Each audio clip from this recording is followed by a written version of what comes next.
अगदी जलद व अचूक बातम्यांसाठी पाहत रहा महामीडिया 24 सदैव तत्पर।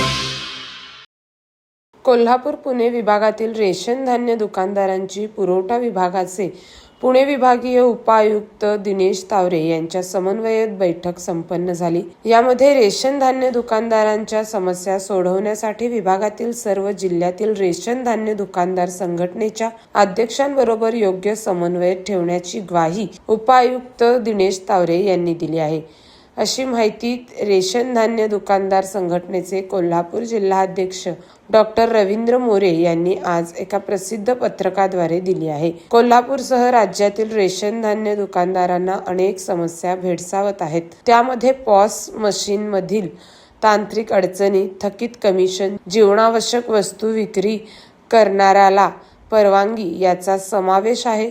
या सर्व विषयांवर चर्चा करण्यासाठी मंगळवारी पुणे विभागीय पुरवठा उपायुक्त दिनेश तावरे यांनी विभागातील सर्व जिल्ह्यातील रेशन धान्य दुकानदार संघटनेच्या अध्यक्षांची बैठक घेतली।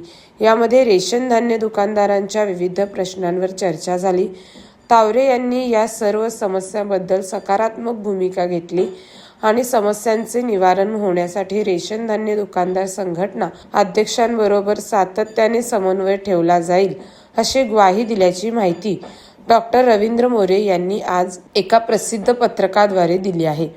या बैठकीत सोमनाथ वचकल पुणे, श्रीकांत शेट्टे सातारा, सुनील पेंटर सोलापूर यांच्यासह मान्यवर सहभागी होते।